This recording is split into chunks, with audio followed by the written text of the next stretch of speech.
night? He is very near by this. He was not 3 leagues off when I left him.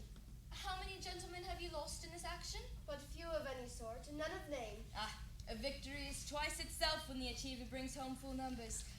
I find here that Don Pedro hath bestowed much honor on a young officer called, Claudio. Much deserved on his part, and equally remembered by Don Pedro. He hath borne himself beyond the promise of his age, doing in the figure of a lamb the feats of a lion. He hath had bettered expectation than you must expect of me to tell you how. He hath an uncle hereabout, would be very much glad of it. I have already delivered him letters. There appears much joy in him. I pray you, is Signor Mountanto returned from these wars or no? I know none such of that name, lady. There is none such in the army of any sort. What is he that you ask for, niece? My cousin means Signor Benedict. Oh, he's returned, and as pleasant as ever he was. I pray you, how many hath he killed and eaten in these wars? But how many hath he killed? For indeed I promise to eat all of his killing. He has done good service in these wars, lady. Oh, yes, he is a very valiant trenchman. He hath an excellent stomach. He's a good soldier too, lady. And a good soldier to a lady. But what is he to a lord? A lord to a lord, man to a man, stuffed with all honorable virtues. It is so indeed. He is no less than a stuffed man. But for the stuffing, well, we're all mortal. You must not, sir, mistake my niece. There's a kind of merry war betwixt Signor Benedict and her. They never meet, but there's a skirmish of wit between them. Alas, he gets nothing by that. In our last conflict, 4 of his 5 wits went halting off, and now is the whole man governed with 1, so that he have enough to keep himself and his horse. Oh, but who is his companion now? He hath every month a new sworn brother. It's possible. Very easily possible. He wears his faith, but as the fashion of his cap, it ever changes with the next flock. I see, lady, he is not in your book. No, and he were, I would burn my study. But I pray you, who is his companion? Is there no young squarer now that will make a voyage with him to the devil? He is most in the company of the right noble Claudio. Oh, Lord. He will hang upon him like a disease. He is sooner caught than the pestilence, and the taker runs presently mad. God help the noble Claudio. If he hath caught the Benedict, it will cost him £1,000 ere he be cured. I will hold friends with you, lady. Do, good friend. You will never run mad, niece. No, not till a hot January. Don Pedro is approached. Good Countess Leonora, you are come to meet your trouble. The fashion of the world is to avoid cost, and you encounter it. Never came trouble to my house in the likeness of your grace. For, trouble being gone, comfort should remain. But when you depart from me, sorrow abides, and happiness takes his leave. You embrace your charge too willingly. I think this is your daughter. The nurse hath told me so. Were you in doubt, Countess, that you asked her? Signor Benedict. No. If Countess Leonora be her mother, she would not have her head on her shoulders for all the county, as like her as she is. I wonder that you will still be talking, Signor Benedict. Nobody marks you. What, my dear Lady Disdain? Are you yet living? Is it possible Disdain should die while she hath such meat food to feed it to Signor Benedict? Courtesy itself must convert to disdain if you come in her presence. Then is courtesy a turncoat. But it is certain, I am loved of all ladies, only you excepted. And I would I could find in my heart that I had not a hard heart, for truly, I love none. A dear happiness to women. They would else have been troubled with a pernicious suitor. I thank God and my cold blood, I'm of your humour for that. I had rather hear my dog bark at a crow than a man swear he loves me. God keep your ladyship still in that mind, so some gentleman or other shall scape a predestinate scratched face. Scratching could not make it worse, and 'twas such a face as yours were. Ooh. Well, you are are a rare parrot teacher. A bird of my tongue is better than a beast of yours. I would my horse had the speed of your tongue, and so good a continuer. But keep your way. In God's name, I have done. You always end with a jade's trick. I know you of old. That is the sum of all, Leonora. Senor Claudio and Senor Benedict, my good friend Leonora hath invited you all. I tell her we shall stay here at the least a month, and she heartily prays some occasion may detain us longer. Let me bid you welcome, my lord. Being reconciled to the prince, your brother, I owe you all duty. I thank you. I am not of many words, but I thank you. Please let your grace lead on. Benedict, didst thou note the daughter of Countess Leonora? I noted her not. But I looked on her. Is she not a modest young lady? Do you ask me, as an honest man should do, for my simple, true judgment, or would you have me speak after my custom, as being a professed tyrant to their sex? No, I pray thee speak in sober judgment. Why, i' faith, methinks she is too low for a high praise, too brown for a fair praise, and too little for a great praise. Only this commendation can I afford her, that were she other than she is, she were unhandsome, and being no other but as she is, I do not like her. Thou thinkest I am in sport. I pray thee, tell me truly how thou likest her. Would you buy her that you inquire after her? Can the world buy such a jewel? Yea, and a case to put it into.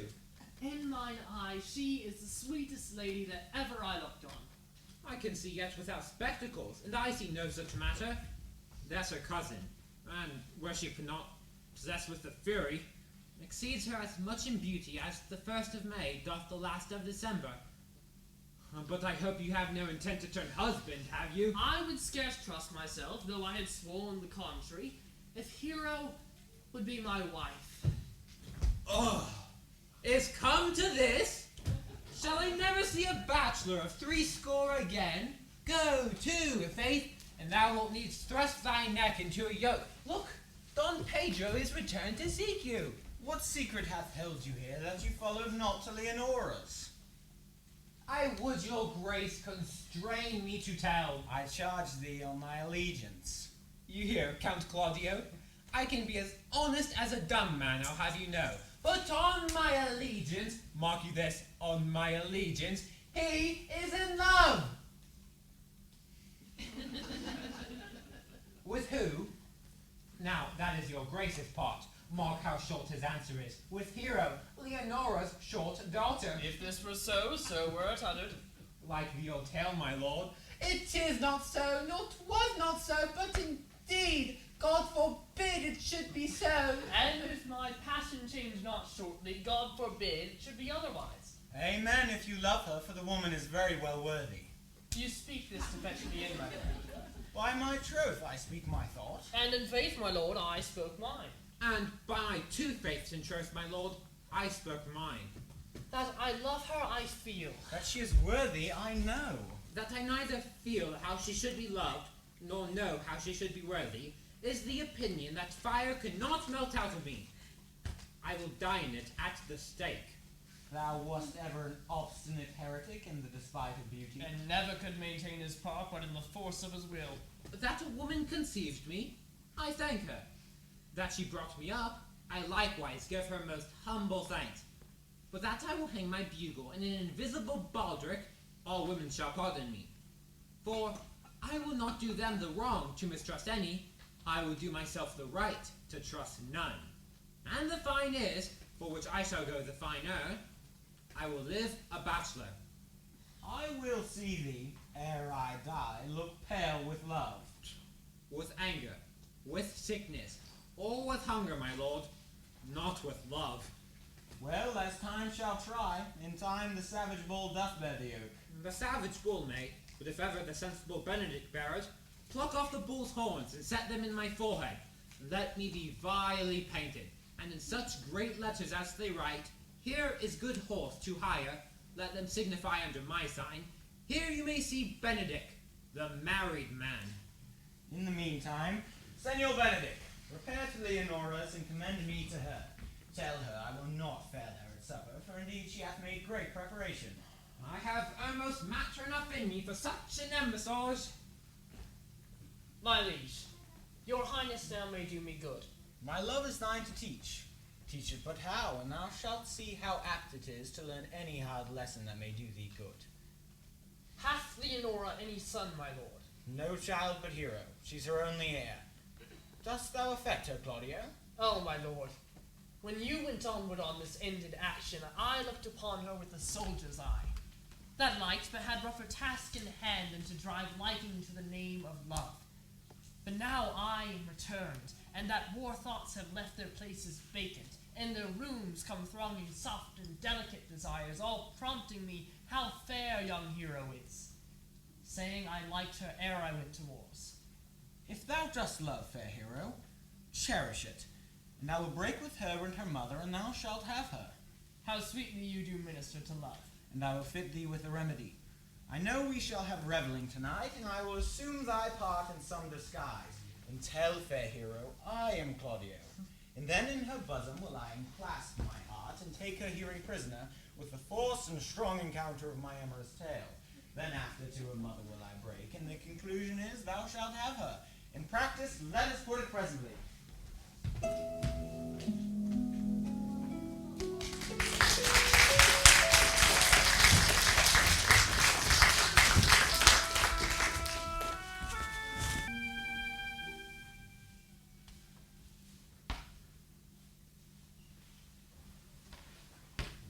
What the good year, my lord? Why are you thus out of measure sad? There is no measure in the occasion that breeds. Therefore the sadness is without limit. You should hear reason. And when I have heard it, what blessing brings it? If not a present remedy, at least a patient sufferance. I cannot hide what I am.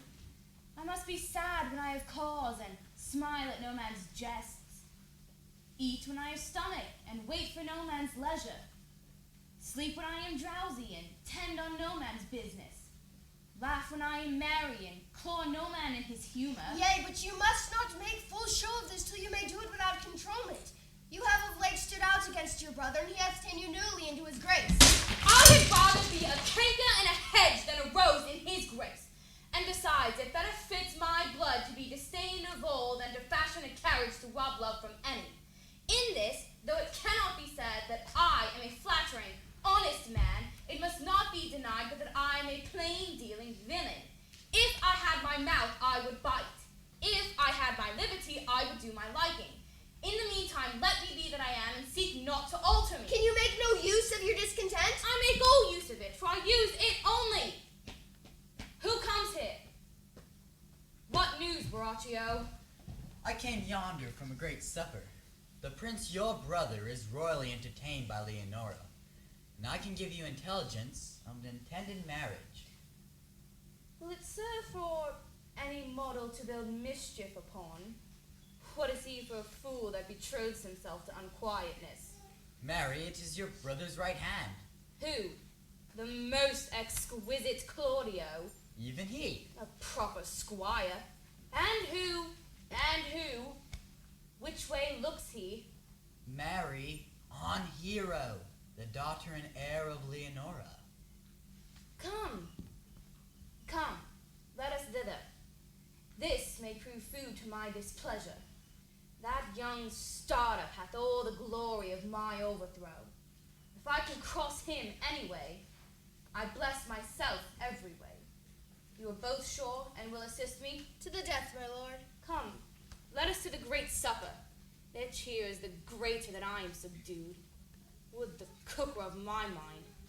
Shall we go prove what's to be done? We'll wait upon your lordship.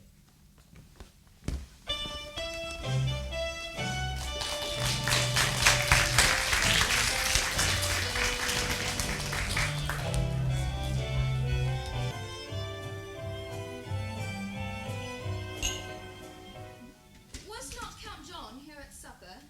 I saw him not. How tossly that gentleman looks. I never can see him, but I am heartburned an hour after. He is of a very melancholy disposition.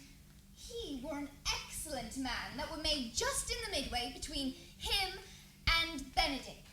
One is too like an image and says nothing, and the other is too like my lady's eldest son, evermore tattling. Then have Signor Benedict's tongue and Count John's mouth, and have Count John's melancholy and Signor Benedict's face. With a good leg and a good foot on't, and money enough in his purse, such a man could win any woman in the world, if he could get her goodwill. By my troth, niece, thou wilt never get thee a husband if thou be so shrewd of thy tongue. In faith, she's too cursed. Oh, too cursed is more than cursed. So, by being too cursed, God will send you no husband. Just if he should send me no husband, for the which blessing I am at him upon my knees every morning and evening. Lord, I could not endure a husband with a beard on his face. I'd rather lie in the woolen. You may light on a husband that hath no beard. And what should I do with him? Dress him in my apparel and make him my waiting gentlewoman. He that hath a beard is more than a youth, and he that hath no beard is less than a man. And he that is more than a youth is not for me, and he that is less than a man, I am not for him. Well then, go you into hell? No, but to the gate. And there will the devil meet me with horns on his head and say, Get you to heaven, Beatrice, get you to heaven. Here's no place for you maids. So deliver I away to St. Peter for the heavens. He shows me where the bachelors sit, and there live we as merry as the day is long. Well, niece, I trust you will be ruled by your mother. Yes, Faith, for it is my cousin's duty to make curtsy and say, Mother, as it please you. But for all that, cousin, let him be a handsome fellow, or else make another curtsy and say, Mother, as it please me. Well, niece, I hope to see you one day fitted with a husband. Oh, not till God make men of some other metal than earth. No, aunt, all none. Daughter, remember what I told you. If the prince do solicit you in that kind, you know your answer. The fault will be in the music, cousin, if you be not wooed in good time. If the prince be too important, simply tell him. There is measure in everything. And so, dance out the answer. Cousin, you apprehend passing shrewdly. Oh, I have a good eye, aunt. I can see a church by daylight. Ah, the revelers are entering, brother. Make a group.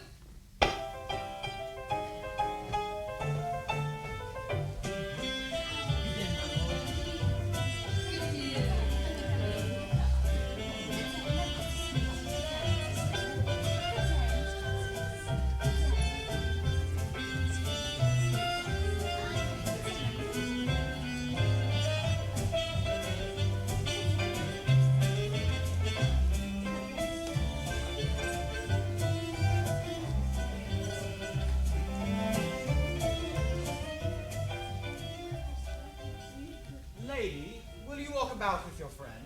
So you walk softly and look sweetly and say nothing.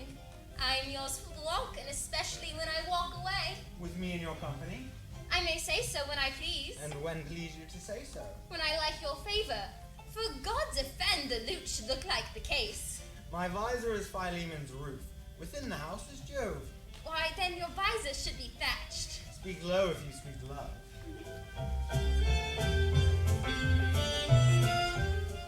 I know you well enough. You are Signor Antonio.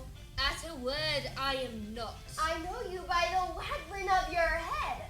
To tell you true, I counterfeit him. You could never do him so ill well unless you were the very man.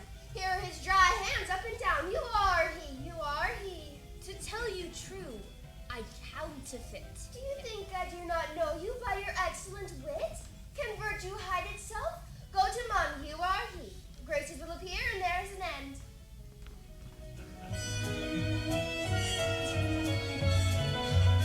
But will you not tell me who told you so? No, you shall pardon me. No, now.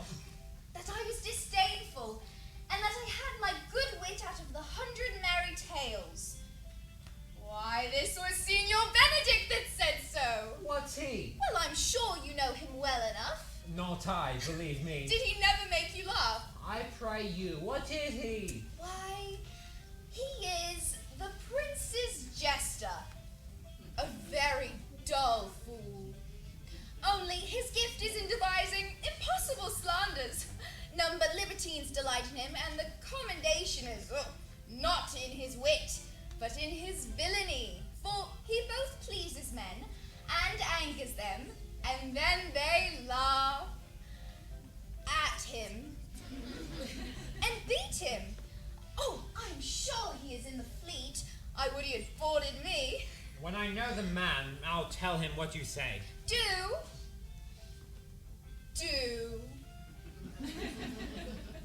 He'll but break a comparison or two on me, which, peradventure not marked or not laughed at, strikes him into melancholy. Oh, we must follow the leaders. And every good thing.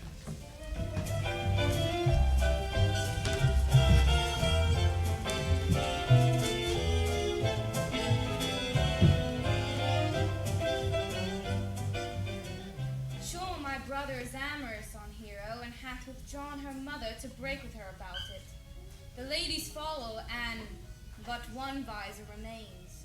And that is Claudio. I know him by his bearing. Are you not Signor Benedict? Oh, you know me well, I'm he. Signor, you are very near my brother in his love. He is enamored on Hero. I pray you dissuade him from her. She is no equal for his birth. You may do the part of an honest man in it. How know you he loves her? I heard him swear his affection. So did I too. And he swore he would marry her tonight. Come, let us to the banquet. Thus answer I in the name of Benedict, but hear these ill news with the ears of Claudio. 'Tis certain so the prince woos for himself. Friendship is constant in all other things, save in the office and affairs of love. Count Claudio, Yea, the same. come, will you go with me? Whither? Even to the next willow. About your own business, County. What fashion will you wear the garland of? About your neck like an Ursus chain, or under your arm like a lieutenant's scarf? You must wear it one way, for the prince hath got your hero. I wish him joy of her. Why, that's spoken like an honest drovier. But did you think the prince would have served you thus? I pray you leave me. Oh, now you strike like the blind man.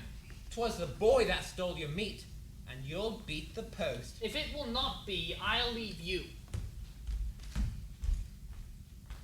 Alas, poor hurt fowl. Now will he creep into sedges? But that my lady Beatrice should know me and not know me. The prince's fool. Ha! It may be I go under that title because I am married.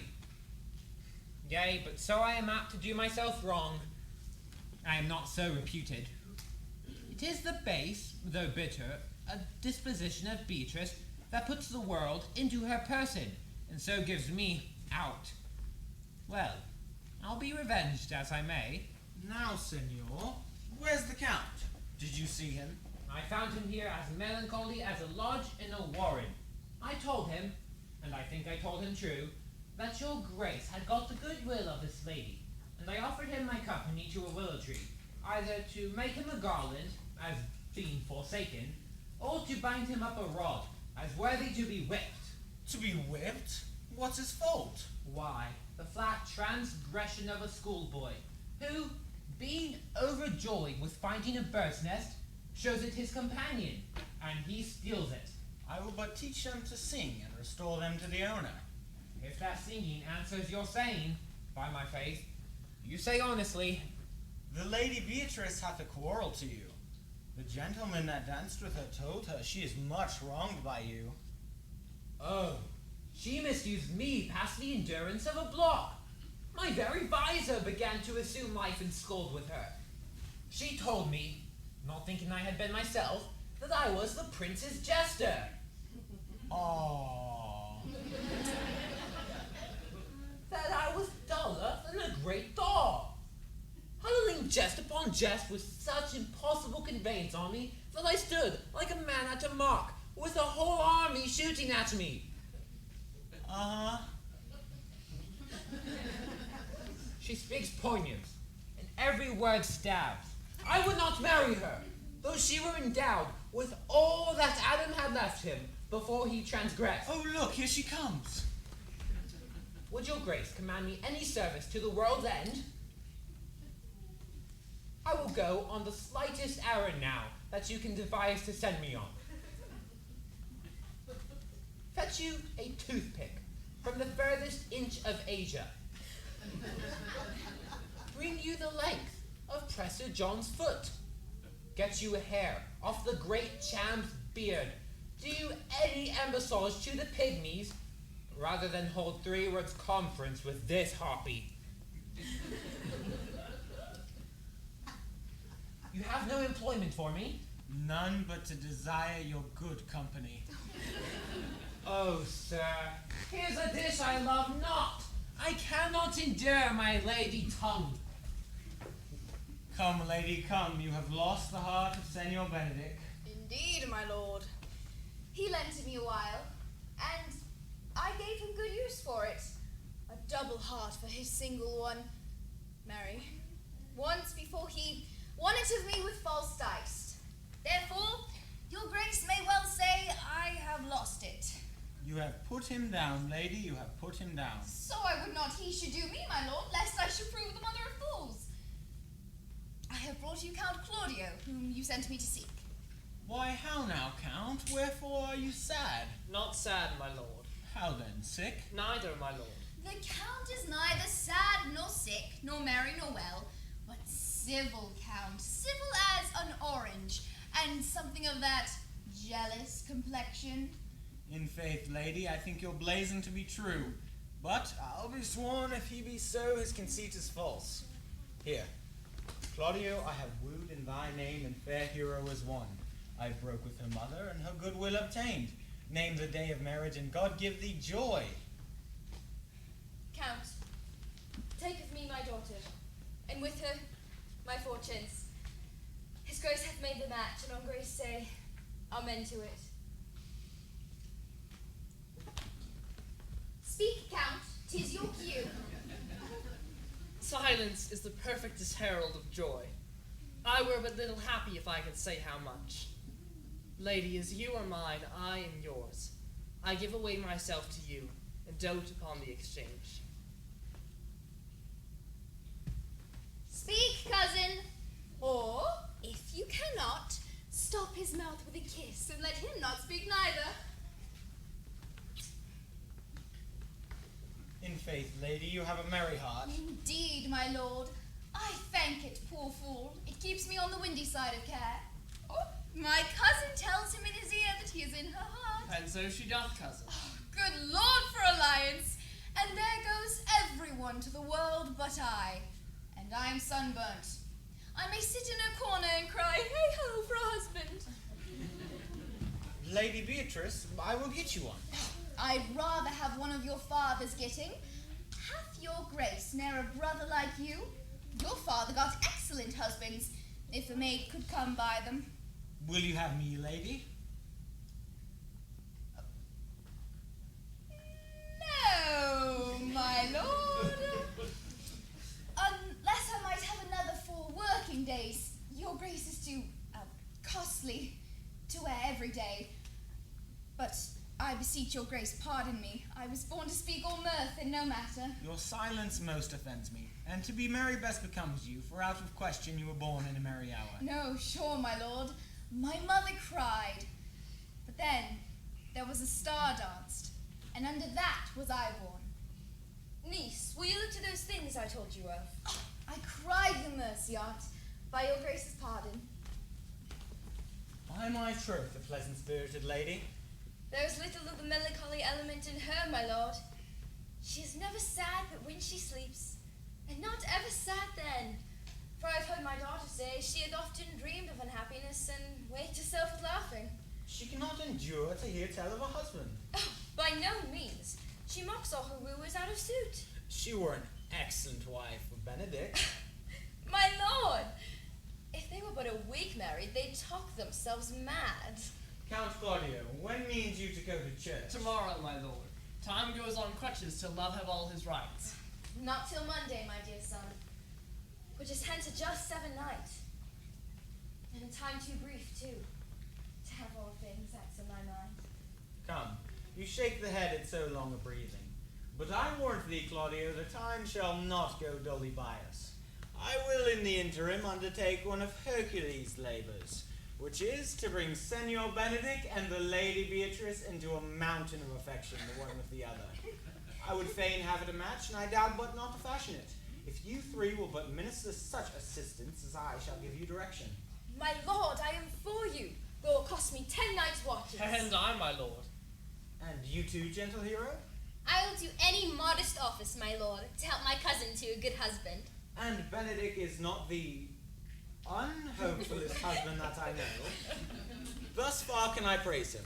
He is of a noble strain, of approved valor and confirmed honesty. I will teach you how to humour your cousin, that she shall fall in love with Benedict. And I, with your two helps, will so practice on Benedict that, in spite of his quick wit and his queasy stomach, he shall fall in love with Beatrice. If we can do this, Cupid is no longer an archer. His glory shall be ours, for we are the only loved gods. Come, I will tell you my drift. It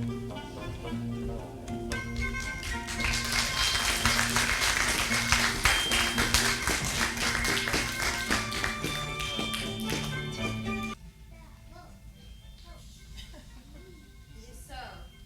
The Count Claudio shall marry the daughter of Leonora. Yea, my lord, but I can cross it. Any bar, any cross, any impediment to be medicinable to me. I am sick in this pleasure to him, and whatsoever comes athwart his affection ranges evenly with mine. How canst thou cross this marriage? Not honestly, my lord, but so covertly that no dishonesty shall appear in me. Show me briefly how. I think I told your lordship a year since how much I'm in favor of Margaret, the waiting gentlewoman to Hero. I remember. I can, at any unseizable instant of the night, appoint you to look out at her lady's chamber window. What life is in that to be the death of this marriage? The poison of that lies in you to temper. Go you. Goody. Goody.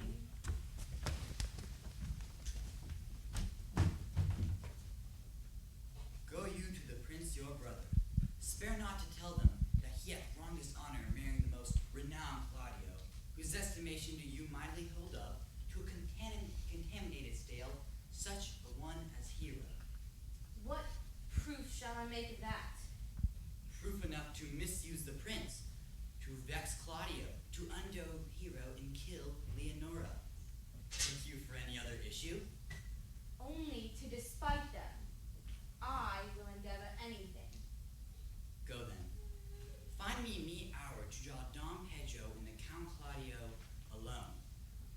Tell them that you know that Hero loves me, and tend a kind of zeal both to the prince and Claudio, as in love of your brother's honor, who hath made this match, and his friend's reputation, who is thus like to be cozened with the semblance of a maid that you have discovered thus.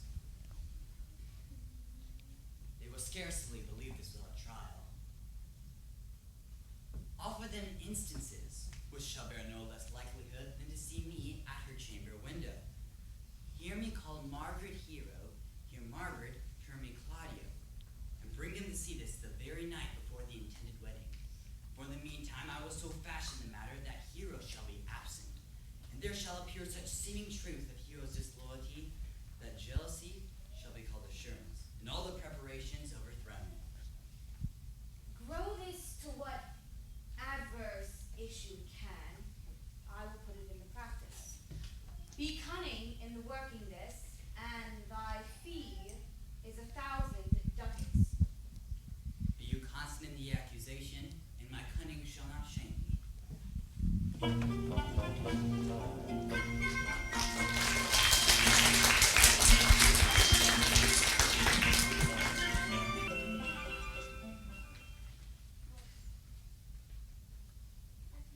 do much wonder that one man, seeing how much another man is a fool when he dedicates his behaviours to love, will, after having laughed at such shallow follies in others, become the argument of his own scorn by falling in love. And such a man is Claudio. I have known when there was no music with him but the drum and the fife, and now had he rather listened to the tabor and the pipe. I have known when he would have walked 10 mile afoot to see a good armour, and now will he lie 10 nights awake, carving the fashion of a new doublet. He was wont to speak plain to the purpose, like an honest man and a soldier, and now he has turned to orthography. May be so converted and see with his eyes? I cannot tell. I think not. I will not be sworn, but love may transform me to an oyster. But I'll take my oath on it. Till he hath made an oyster of me, he shall never make me such a fool. One woman is fair, yet I am well. Another wise, yet I am well. Another virtuous, yet I am well. But till all graces be in one woman shall not come in my grace. Rich she shall be, that's certain. Wise, or I'll none. Virtuous, or I'll never cheapen her. Fair, or I'll never look on her. Mild, or come not near me. Noble, or not I for an angel. Of good discourse, an excellent musician, and her hair shall be... Of what colour it please God? Oh, the Prince and Monsieur Love! I'll hide me in the arbour. Come, shall we hear this music? Yea, my good lord, as hushed on purpose to grace harmony. See you where Benedict hath hid himself. Oh, very well, my lord, the music ended. We'll fit the kid fox with a pennyworth. Come, Balthazar, we'll hear that song. Is it not strange that sheep's guts should help souls out of men's bodies? Well, a horn for my money when all's done.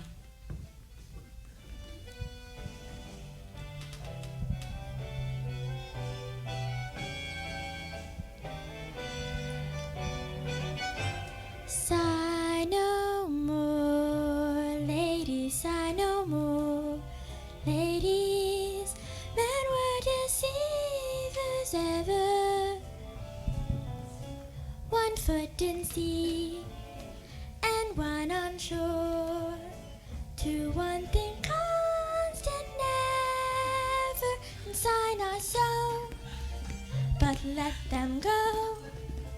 And be you blithe and bonny, be blithe and bonny, converting all your sounds of woe into a hey nonny nonny, into hey nonny nonny.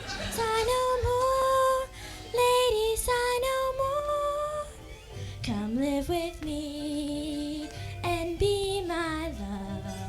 Come live with me and we will love the pleasures prove. The hills and valleys, dales and fields and all the craggy mountains. You'll come with me and be. Come live with me. Come live with me and be my love.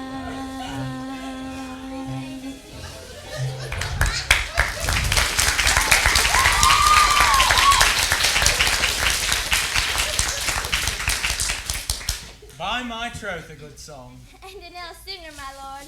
And he had been a dog that should have howled us, they would have hanged him.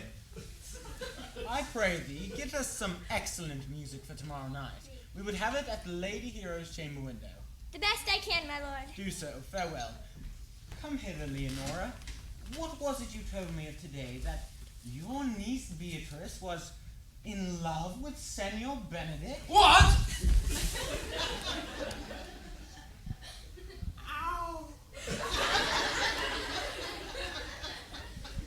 How still the evening meaning is, my lord. I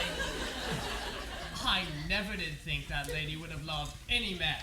No, nor I neither. But most wonderful that she should so dote on Signor Benedict, whom in all outward behavior she seemed ever to abhor.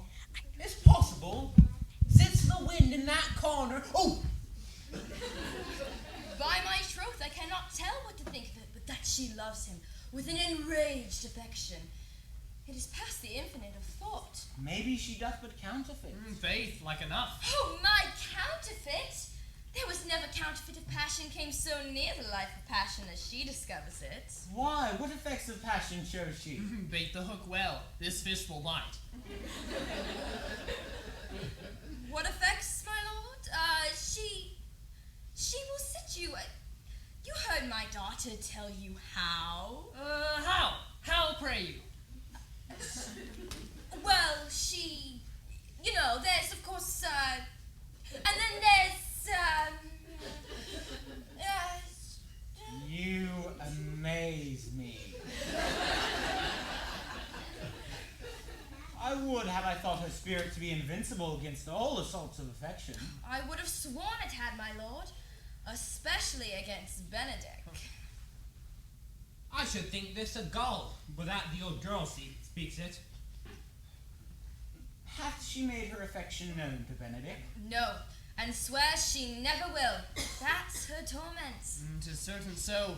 So your daughter says. Shall I, says she, that have so often counted him with scorn, write to him that I love him?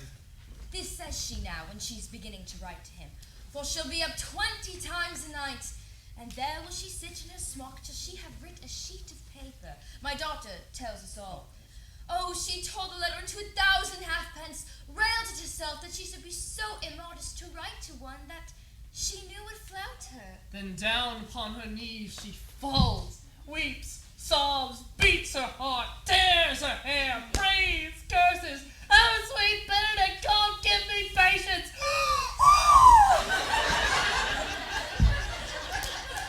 She doth indeed. My daughter says so. And the ecstasy hath so much overborne her that my daughter is sometime afeard she will do a desperate outrage to herself. It is very true. It were good that Benedict knew of it by some other, if she will not discover it. To what end? He would make but a sport of it and torment the poor lady worse. And he should, it were an ounce to hang him.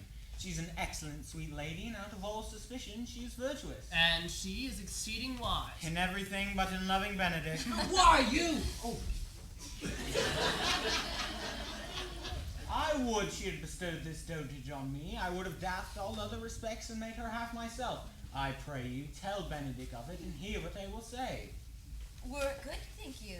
Hero thinks surely she will die. Die?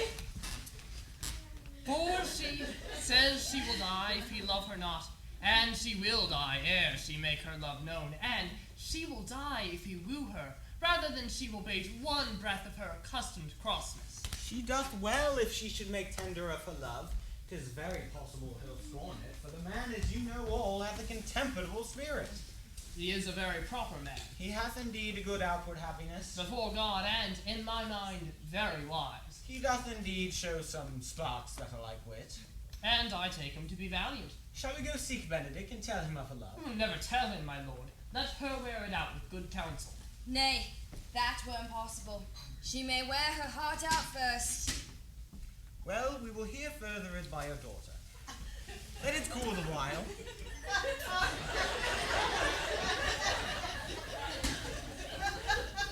I love Benedict well, and I wish that he would modestly examine himself to see how much he is unworthy so good a lady. Ah, my lords, will you walk? Dinner is ready. If he do not dote on her upon this, I will never trust my expectation. The same net be spread for her that must your daughter and her gentlewoman carry. The sport will be when they hold one in opinion of another's dotage and no such matter. Let us send her to call him into dinner.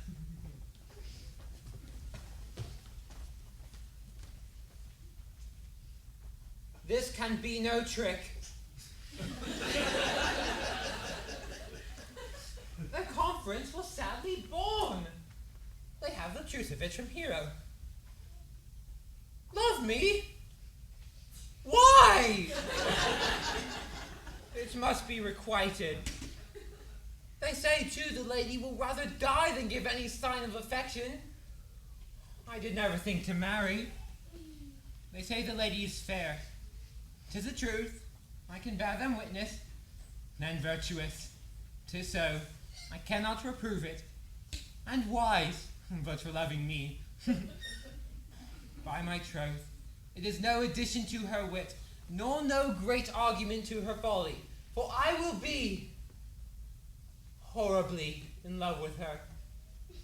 I may chance have some odd quirks and remnants of wit broken on me, because I have railed so long against marriage, but doth not the appetite alter? A man loves the meat in his youth he cannot endure in his age. Shall quips and sentences, and these paper bullets of the brain, o'er a man from the career of his humour? No! The world must be peopled. When I said I would die a bachelor, I did not think I should live till I were married. Here comes Beatrice. By this day, she's a fair lady. I do spy some marks of love in her.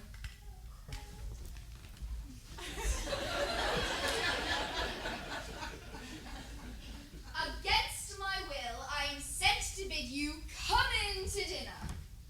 Fair Beatrice, I thank you for your pains. I took no more pains for those thanks than you take pains to thank me. If it had been painful, I would not have come. You take pleasure then in the message?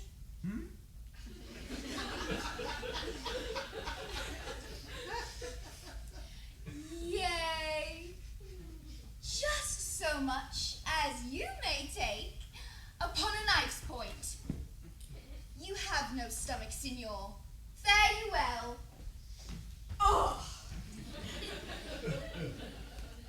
Against my will, I am sent to bid you come in to dinner. There's a double meaning in that. I took no more pains for thanks than you took pains to thank me. Well, that's as much to say any pains I take for you is as easy as thanks. If I do not take pity of her, I am a villain. If I do not love her, I am a fool. I will go get your picture.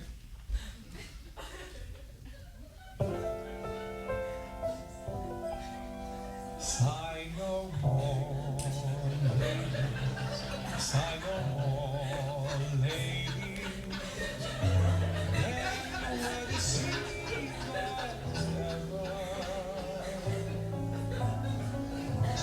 One foot in sea.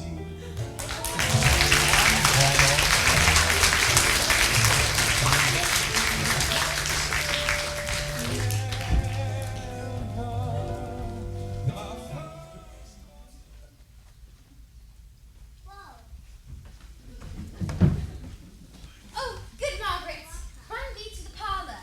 There shalt thou find my cousin Beatrice.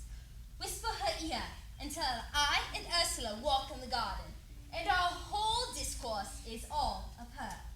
Say that thou overheardst us, and bid her steal into yonder tower. This is thy office.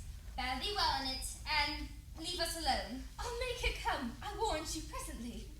Now, Ursula, when Beatrice doth come, as we do trace this alley up and down, our talk must only be of Benedick. When I do name him, let it be thy part to praise him more than ever man did merit. Well, my talk to thee must be how Benedick is sick in love with Beatrice. Of this matter is little Cupid's crafty arrow made, that only wounds through hearsay. Now begin, for look where Beatrice, like a lapwing, runs close by the ground to overhear our conference.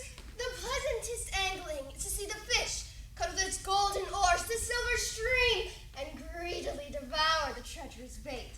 So angle we for Beatrice, who even now is couched in the woodbine coverture. Fear ye not my part of the dialogue. Then go we near her, that her ear lose nothing of the false sweet bait that we lay for it. No, truly, Ursula, she is too disdainful. But are you sure that Benedict loves Beatrice so entirely?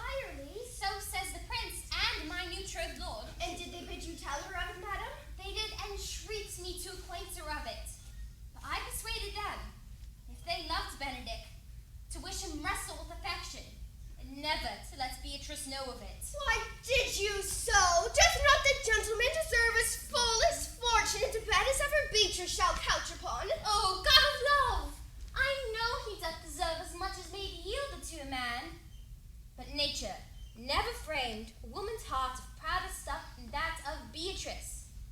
Disdain and scorn ride sparkling in her eyes, misprizing what she looks upon. And her wit, ugh,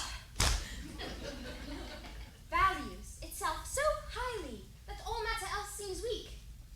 She cannot love, nor take no shape, nor project of affection. She is so self-endeared. Sure, I think so. And therefore it certainly were not good she knew his love, lest she make sport at it. But who'd I tell her so? If I should speak, she would mock me into air. Oh, she would laugh me out of myself, press me to death with wit. Ugh. Therefore, let Benedict, like covered fire, consume away in sighs, waste inwardly. It's were better death than die with mocks, which is as bad as die with tickling. Yet tell her of it, hear what she will say! No! No! Rather, I'll go to Benedict and counsel him to fight against his passion. And, truly, I'll devise some honest slanders to stay my cousin with. One doth not know how much an ill word may empoison liking. Oh, do not do your cousin such a wrong. She cannot be so much without true judgment, having so swift and excellent wit as she is prized to have, to refuse so rare a gentleman as Signor Benedict. He is the only man I ever saw. Always accepted my dear Claudio. When are you married, madam? Why, every day tomorrow. Come, go in. I'll show thee some attires and have thy counsel, which is the best to furnish me tomorrow. She's limed, I warrant you. We've caught her, madam. If this proves so, then loving goes by halves. Some Cupid kills with arrows, and some with traps.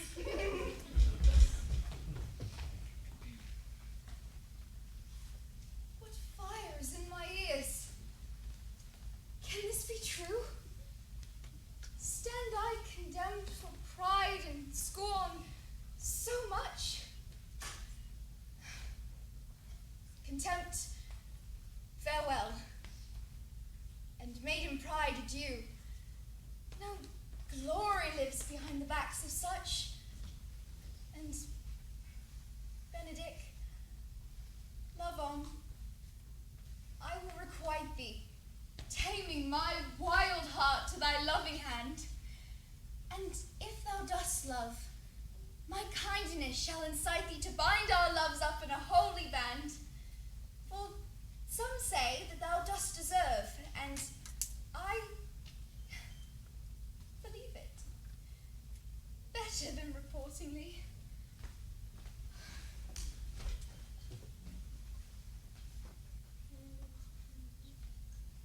Let them go, let them go, let them go.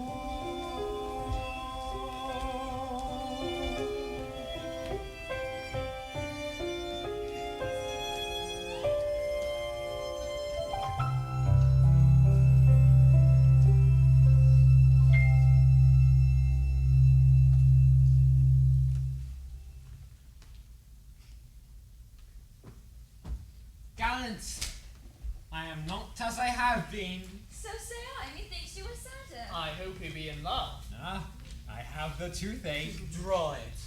Hang it. You must hang it first and draw it afterwards. What? Sigh for the toothache. Where is but a humour or a worm? Well, everyone can master a grief, but he that has it. Yet say I, he is in love.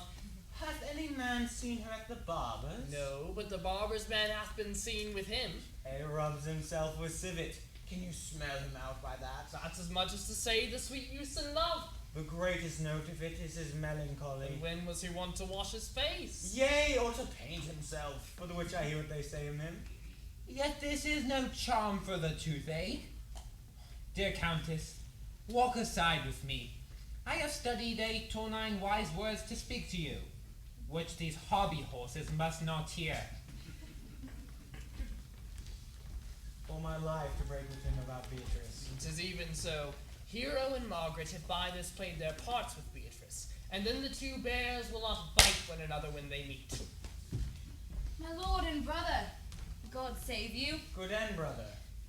If your leisure served, I would speak with you, In private. if it please you, though Count Claudio may hear, for what I would speak of concerns him. What's the matter?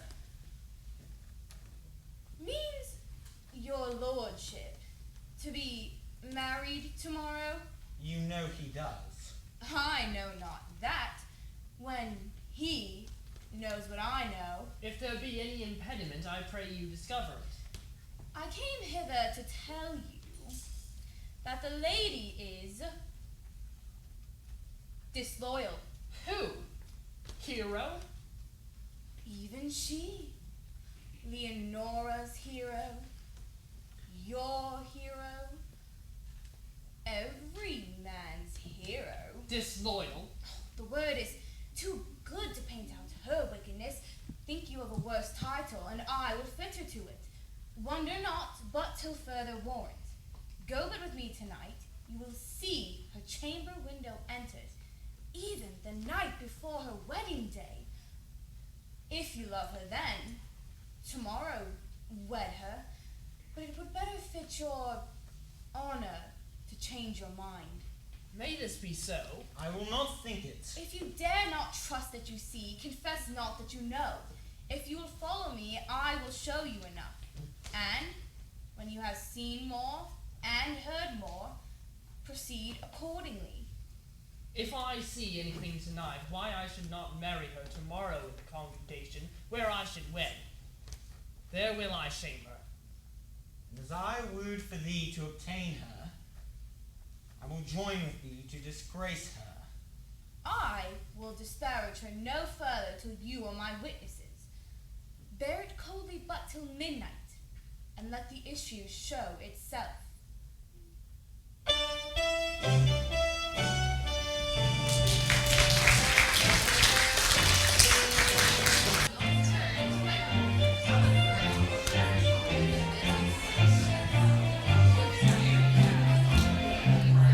When a felon's not engaged in his employment, maturing his felonious little plan. His capacity for innocent enjoyment is just as great as any honest man's. Our feelings we with difficulty smother, constabulary duties to be done. I'll take one consideration with another. A policeman's lot is not a happy one. When constabulary duties to be done, a policeman's lot is not a happy one.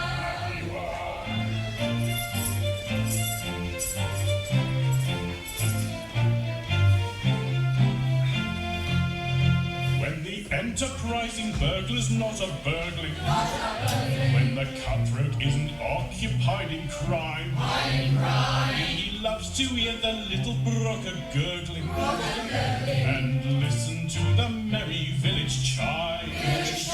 When the coster's finished jumping on his mother, he loves to lie a-basking in the sun. I'll take one consideration with another. A policeman's lot is not a nappy one. Oh, when constabulary duties to be done, a policeman's lot is not a nappy one.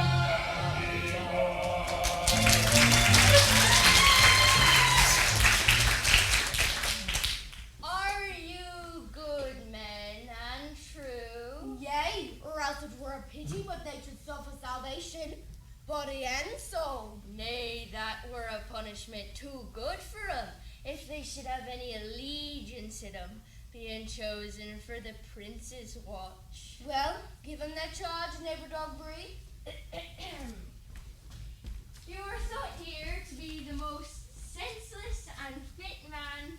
constable of the watch. Therefore, bear you the lantern. This is your charge.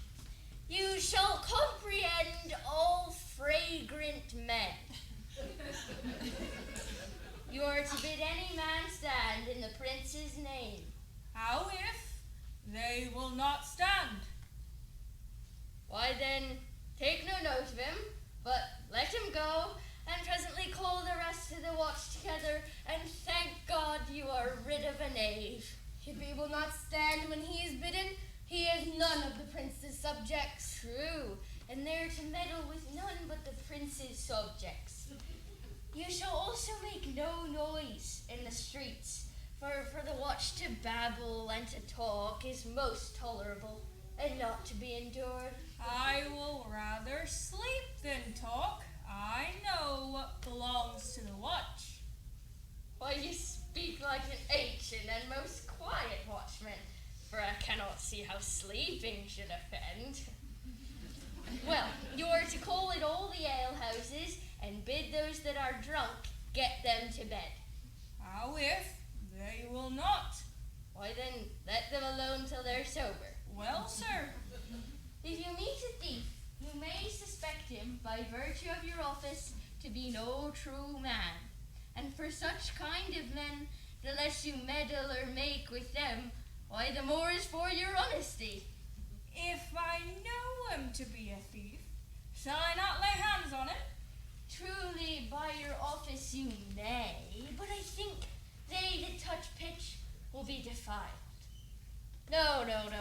The most peaceable way for you, if you do take a thief, is to let him show himself what he is and steal out of your company. If you hear a child cry in the night, you must call to the nurse and bid her still it. How if the nurse be asleep and will not hear me? Why then depart in peace and let the child wake her with crying. For the ewe that will not hear a lamb when it baas will never answer a calf when he bleats. 'Tis very true. This is the end of the charge. You, constable, are to present the prince's own person. If you meet the prince in the night, you may stay him. By Our Lady, I think he cannot. 5 shillings to 1 on it. With any man who knows the statutes, he may stay him. Marry, not without the prince be willing, for the watch ought to offend no man, and it is an offence to stay a man against his will. By Our Lady, I think it be so. Well, masters, good night. And there be any matter of weight chances, call up me. Keep your fellows' counsels and your own, and good night. Come, neighbour. Well, I hear my charge. Let me go and sit on this church bench till 2, and then I'm off to bed. One word more, honest neighbours. I pray you, watch about Countess Leonora's door. For the wedding being there tomorrow, there's a great coil tonight. Adieu, be vigilant, I beseech you. What, Conrad? Peace, stir not. Conrad, I say. Here, man, I'm at thy elbow. Mass in my elbow itch. I thought there would a scab follow. I will owe thee an answer for that. Now onward with thy tale. Stand thee close, then and I will, like a true drunkard, outdraw thee. Some treason, masters, yet stand close. Therefore know I have earned of Don John 1,000 ducats. Is it possible any villainy should be so dear? Thou shouldst rather ask if it were possible any villainy should be so rich. For when rich villains have need of poor ones may make what price they will. I wonder at it. I know this man. He's been a vile thief this 7 year. It goes up and down like a gentleman. I remember his name. Didst thou not hear somebody?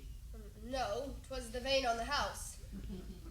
But know that I have tonight wooed Margaret, the Lady Hero's gentlewoman, by the name of Hero. She leans me out her mistress's chamber window, bids me 1,000 times good night. I tell this till vilely. I should first tell thee how the Prince Claudio and my master, planted and placed and possessed by my master Don John, saw far off in the orchard this amiable encounter. And thought they Margaret was hero. Two of them, the prince and Claudio. But the devil my master knew she was Margaret, and partly by his oaths, which first possessed them, partly by the dark night, which did deceive them, but chiefly by my villainy, which did confirm any slander that Don John had made. Away went Claudio, enraged, swore he'd meet her, as he was appointed next morning at the temple, and there, before the whole congregation, shame her with what he saw or tonight, and send her home again without a husband. I charge you in the prince's name, stand! Call up the right master constable. I have here recovered a most dangerous piece of lechery that is ever known in the Commonwealth. Master. Never speak. I charge you to obey. Go with me.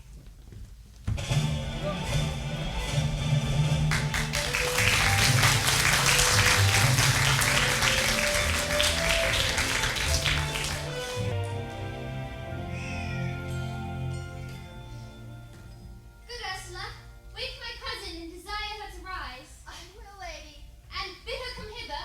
Very well. Truth, I think your other rubato were better. Now, pray thee, good hag, I'll wear this. By my troth, not so good, and I warned your cousin will say so. My cousin's a fool, and thou art another. I will none but this. God give me joy to wear it, for my heart is exceeding heavy. 'Twill be heavier soon. By the weight of a man, Good morrow, coz. Good morrow, sweet hero. What, how now? Do you speak in the sick tune? I'm out of all other tune, methinks. Oh, 'tis almost 5 o'clock, cousin. 'Tis time you were ready. Oh, by my troth, I am exceeding ill. Hey-ho. for a hawk, a horse, or a husband. What means the full trow? Nothing I. But God sends everyone their heart's desire. These gloves the count sent to me. They are an excellent perfume. I am stuffed, cousin. I cannot smell. A maiden stuffed. That's a goodly catching of cold. Oh, God help me! God help me! How long have you professed apprehension? Even since you left it, doth not my wit become me rarely? It is not seen enough. You should wear it in your cap. Oh, I am ill. Get you some of this distilled Cardius Benedictus and lay it on your heart. It is the only thing for a quarrel. There, thou prickest her with a thistle. Benedictus? Why Benedictus? You have some moral in this Benedictus. Moral? No, by my troth, I have no moral meaning. I meant plain holy thistle. You may think perchance that I think you are in love. Nay, by Our Lady, I am not such a fool to think what I list, nor I list not to think what I can, nor indeed I cannot think. If I would think my heart out of thinking that you are in love, or that you will be in love, or that you can be in love. Yet Benedict was such another, and as he become a man, he swore he would never marry, yet now, in despite of his heart, he eats his meat without grudging. How you may be converted, I know not. But methinks you look with your eyes as other women do. What pace is this thy tongue keeps? Not a false gallop. Lady, withdraw. The prince, the count, Signor, Benedict, Don John, and all the gallants of the town have come fetch you to church. Oh, help me to dress, good coz, good man, good Ursula!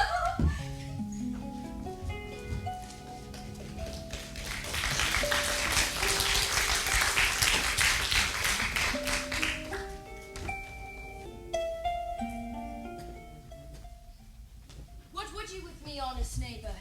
Marry, ma'am, I would have some confidence with you that discerns you nearly.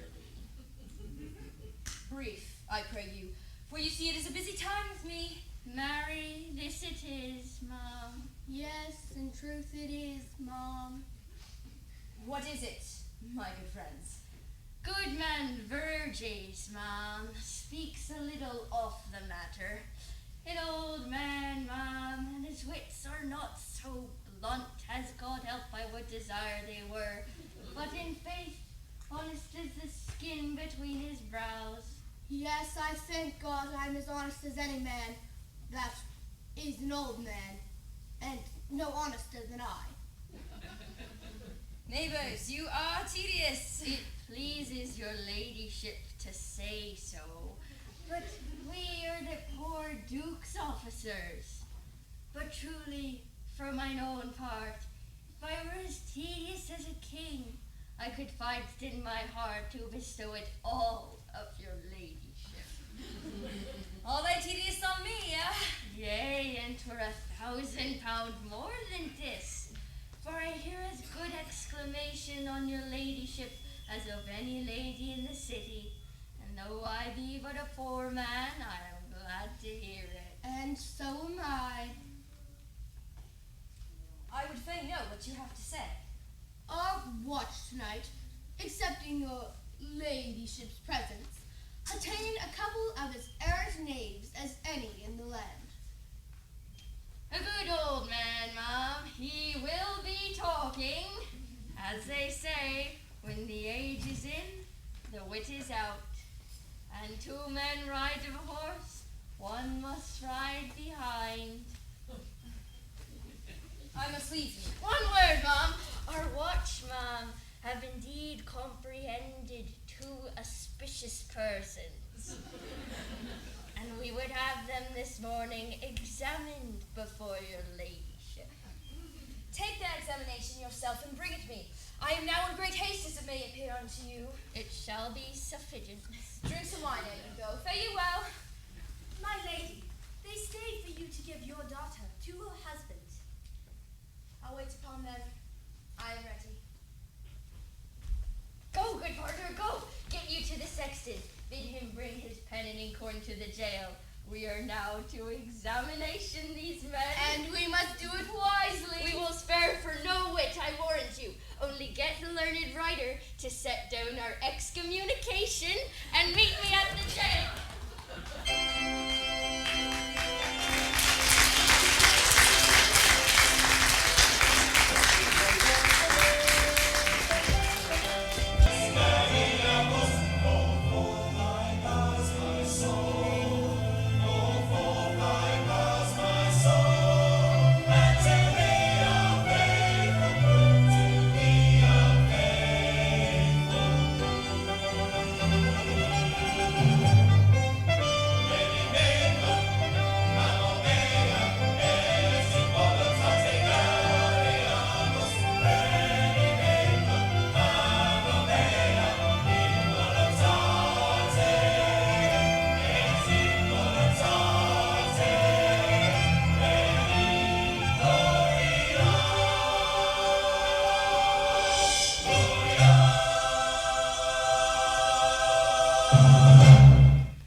Of marriage, and you shall recount their particular duties afterwards. You come hither, my lord, to marry this lady. No. To be married to her, friar. You come to marry her. Lady, you come hither to be married to this count. I do. Then if either of you know any inward impediment why you should not be conjoined, I charge you on your souls to utter it. Know you any hero? None, my lord. And know you any count? I dare make his answer. None. Oh, what men dare do, what men may do, what men daily do, not knowing what they do. How now? Interjections? Why, then some be of laughing, as ah ha he. Stand thee by, friar. Mother, by your leave, do you with free and unconstrained soul give me this maid, your daughter? As freely, son, as God did give her me. And what have I to give you back whose worth may counterpoise this rich and precious gift? Nothing unless you render her again. Sweet prince, you learn me noble thankfulness. There, Leonora. Take her back again. Give not this rotten orange to your friend. She's but the sign and semblance of her honor. Behold, how like a maid she blushes here. Oh, what authority and show of truth can cunning sin cover itself withal. Comes not that blood as modest evidence to witness simple virtue? Would you not swear, all you that see her, that she were a maid by these exterior shows, but she is not? She knows the heat of a luxurious bed. What do you mean, my lord? Not to be merry, not to knit my soul to an approved wanton. Dear my lord, if you, in your own proof, have vanquished the resistance of her youth and made defeat of her virginity... I never tempted her with word too large, but as a brother to his sister, showed bashful sincerity and comely love. And seemed I ever otherwise to you? Out on thee! See me! I will write against it. You seem to me as Diane in her orb, as chaste as the bud ere it be grown. But you are more intemperate in your blood than Venus or those pampered animals that rage in savage sensuality. Is my lord well, that he doth speak so wide? Sweet prince, why speak not you? What should I speak? I stand dishonored to have gone about to link my dear friend to a common stale. Are these things spoken, or do I but dream? Madam, they are spoken, and these things are true. This looks not like a nuptial. True. Oh, God! Leonora, stand I here. Is this the prince? Is this the prince's brother? Is this face Hero's? Are our eyes our own? All this is so, but what of this, my lord? Let me but move one question to your daughter, and by that motherly and kindly power that you have in her, bid her answer truly. I charge thee do so, as thou art my child. Oh, God, defend me. How am I beset? What kind of catechizing call you this? To make you answer truly to your name. Is it not Hero? Who can blot out that name with any just reproach? Marry that can Hero. Hero itself can blot out Hero's virtue. What man was he talked with you yesternight out at your window betwixt 12 and 1? Now if you were a maid, answer to this. I talked with no man at that hour, my lord. Why then are you no maiden? Leonora, I am sorry you must hear upon mine honor, myself, my brother, and this grieved count did seize her, hear her, at that hour last night talk with a ruffian at her chamber window, who hath indeed confessed the vile encounters they have had 1,000 times in secret. There is not chastity enough in language without offense to utter them. Thus, pretty lady, I am sorry for thy much misgovernment. Oh, Hero, what a hero hadst thou been, if half thy outward graces had been placed about thy thoughts and counsels of thy heart. But fare thee well, most foul. It's not true, I swear. Most fair. Farewell!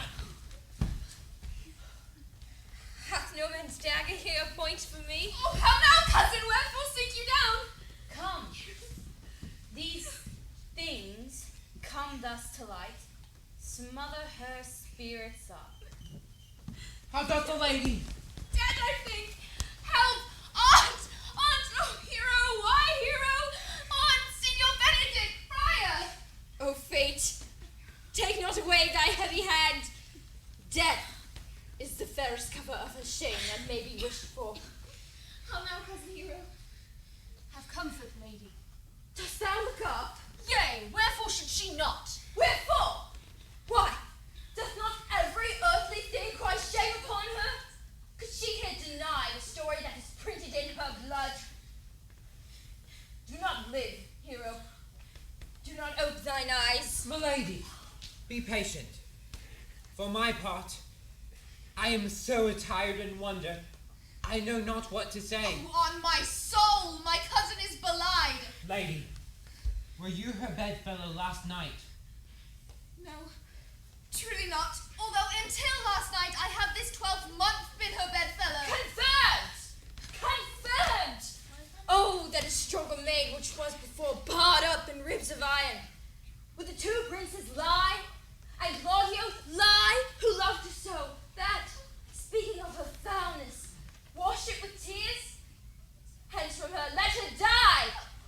Hear me a little, for I've only been silent so long and given way unto this course of fortune. By noting of the lady, I have marked 1,000 blushing apparitions to start into her face. 1,000 innocent shames in angel likeness beat away those blushes.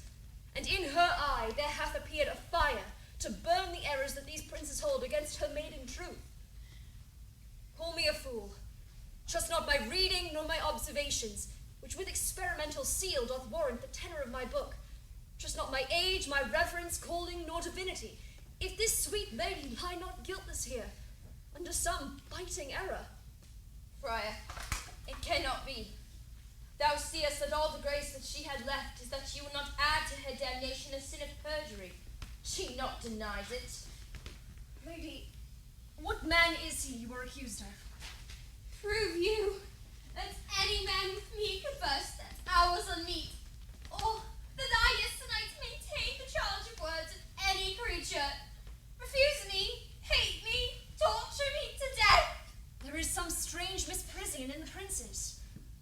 2 of them have the very bent of honour, and if their wisdoms be misled in this, the practice of it lives in John the Bastard, whose spirits toil in frame of villainies. I know not. If they speak but truth of her, these hands shall tear her. But if they wrong her honour, the proudest of them shall well hear of it. Pause a while, and let my counsel sway you in this case. Your daughter here the princes left for dead. Let her a while be secretly kept in, and publish it that she is dead indeed. Maintain a mourning ostentation, and on your family's old monument hang mournful epitaphs, and do all rites that appertain unto a burial. What will become of this? What will this do? Marry, this well carried shall, in her behalf, change slander to remorse. That is some good.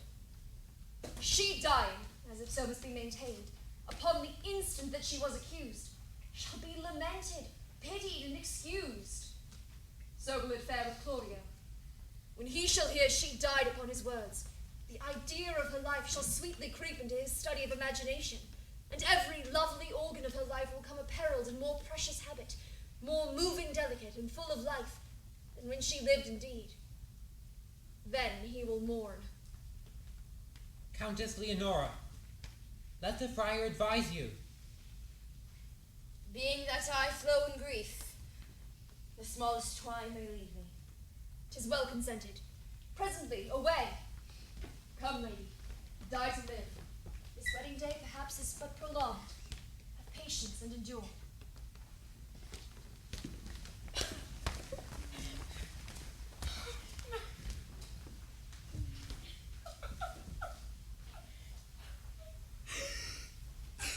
Lady Beatrice, have you wept all this while? Yea, and I will weep a while longer. I will not desire that. You have no reason, I do it freely. Surely I do believe your fair cousin is wronged. Ah! How much might the man deserve of me that would write her? Is there any way to show such friendship? A very even way, but no such friend. May a man do it? It is a man's office, but not yours. I do love nothing in the world so well as you. Is not that strange? As strange as the thing I know not. It were as possible for me to say I love nothing so well as you. But believe me not, and yet I lie not. I confess nothing, nor I deny nothing. Oh, I'm sorry for my cousin. By my sword, Beatrice, thou lovest me. Do not swear and eat it. I will swear by it that you love me, and I will make him eat it that says I love not you. Will you not eat your word? With no sauce that can be devised to it. I protest, I love thee. Then God forgive me. What offence, sweet Beatrice? You have saved me in a happy hour. I was about to protest I loved you. And do it with all thy heart. I love you with so much of my heart that none is left to protest. Come, bid me do anything for thee. Kill Claudio. Not for the wide world. You kill me to deny it. Farewell. Tarry, sweet Beatrice. I am gone, though I am still here. There is no love in you. Nay, I pray you let me go. Beatrice! In faith, I will go! We'll be friends first. You dare! Easier be friend with me than fight with mine enemy! Is Claudio thine enemy? Is he not in the height approved a villain that hath scorned, slandered, dishonored my kinswoman? Oh, that I were a man! Watch, bear her in hand, until they come to take hands, and then with public accusation, uncovered slander, unmitigated rancor! God, that I were a man! I would eat his heart in the marketplace. Hear me, Beatrice. Talk with a man out of the window, a proper saying. Nay, but Beatrice. Sweet hero, she is wronged, she is slandered, she is undone. Beatrice. Princes and counties. Surely a princely testimony, a goodly count confect, a sweet gallant, surely. Oh, that I were a man for his sake. Or that I had any friend would be a man for my sake. I cannot be a man with wishing, therefore I will die a woman with grieving. Tarry, good Beatrice. By this hand, I love thee. Use it for my love some other way than swearing by it. Think you in your soul the Count Claudio hath wronged Hero? Yea, as sure as I have a thought or a soul. Enough! I am engaged. I will challenge him. I will kiss your hand, and so I leave you. By this hand, Claudio shall render me a dear account. As you hear of me, so think of me. Go, comfort your cousin. I must say she is dead. And so farewell.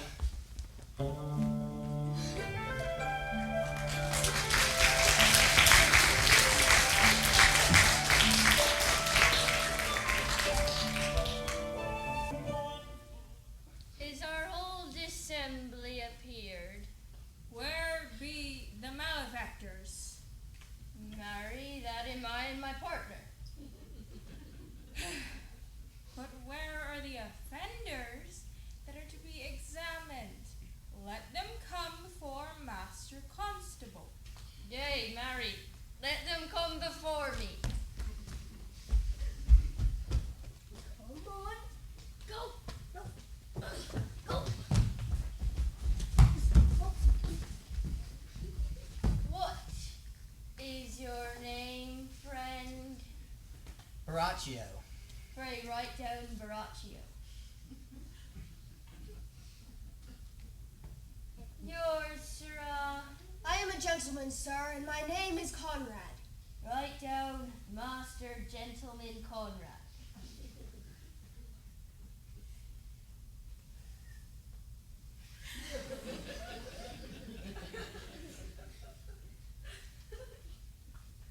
Masters, do you serve God?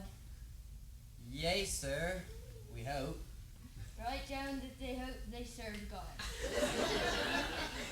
But write God first. For God defend, but God should go before such villains.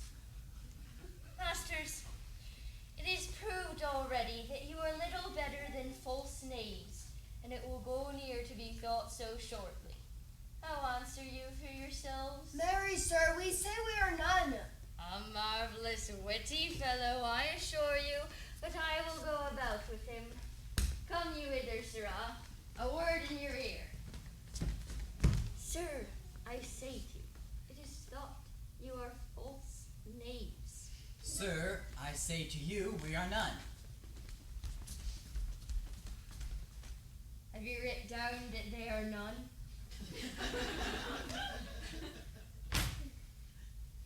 Master Constable, you go not the way to examine. First you must call up the watch that are their accusers. Let the watch come forth!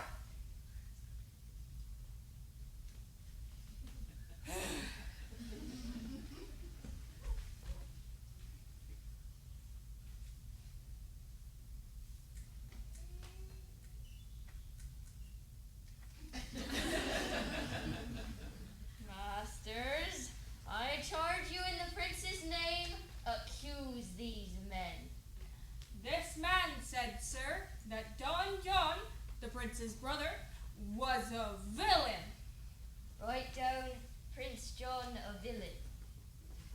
Why, this is flat perjury to call a prince's brother villain. Master Constable. I pray thee, fellow, peace! I do not like thy look, I promise thee. And I heard him say else, marry, that they had received 1,000 ducats of Don John for accusing the lady hero wrongfully. Flat burglary as ever was committed. Yea, by math, that it is. And that Count Claudio did mean upon his words to disgrace hero before the whole assembly and not marry her. Oh, villain! Thou wilt be condemned into everlasting redemption for this. And this is more, masters, than you can deny. Prince John was in this morning secretly stolen away.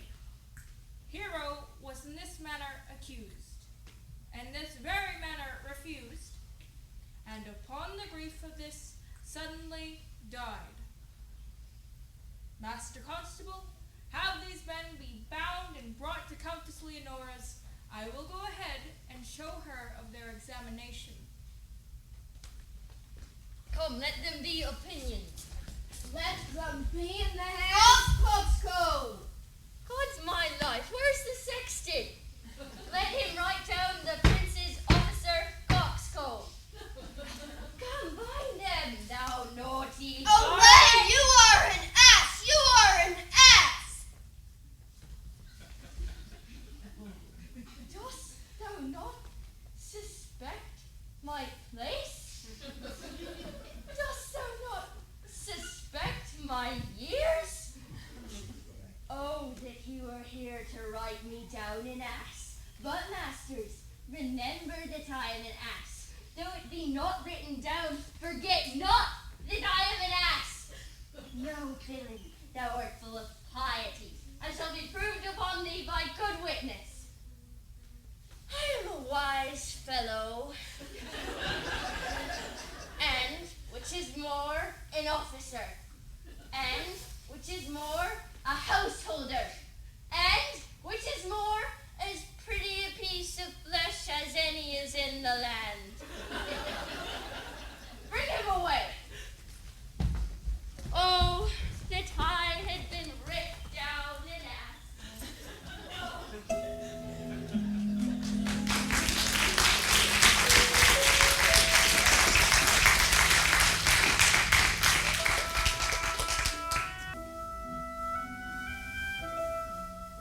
If you go on thus, you will kill yourself, and 'tis not wisdom to second grief against yourself.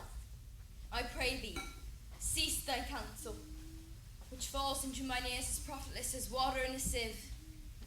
Bring me a mother that so loved her child, whose joy of her is overwhelmed like mine, and bid her speak of patience. Therefore give me no counsel. My grief cries louder than advertisement. Therein do men from children nothing differ. I pray thee, peace. I will be flesh and blood. But there was never yet the philosopher that could endure the toothache patiently. Yet bend not all the harm upon yourself. Make those that do offend you suffer too. There thou speakst reason. Nay, I will do so. My soul doth tell me hero is belied, and that shall Claudio know. So shall the prince, and all of them that thus dishonor her. Here comes the prince, and Claudio hastily. Good den, good den. Good day to both of you. Hear you, my lords. We have some haste, Leonora. Some haste, my lord. Well, fare you well, my lord. Are you so hasty now? Nay, do not quarrel with us, good woman. If she could right herself with quarreling, some of us would lie low. Who wrongs her? Mary, thou dost wrong me, thou dissembler, thou... Nay, do not lay thy hand upon thy sword, I fear thee not. Marry, beshrew my hand. If it should give your age such cause of fear, in faith my hand meant nothing to my sword. Tush, tush, man. Never flare and jest at me. I speak not like a dotard, no, fool. No, Claudio, thou hast so wronged mine innocent child, and me, I say, thou hast belied mine innocent child. Thy slander hath gone through and through to her heart, and she lies buried with her ancestors. Oh, when it too, when never slander slept. Say this of hers, framed by thy villainy. My villainy? Thine, Claudio, thine, I say! Ye say not right, woman. My lord, I'll prove it on his body if he dare. Away! I will not have to do with you. Canst thou so daff me? Thou hast killed my child. If thou killest me, boy, thou shalt kill a man. He shall kill 2 of us, and men indeed. But that's no matter. Let him kill one first. Brother, content yourself.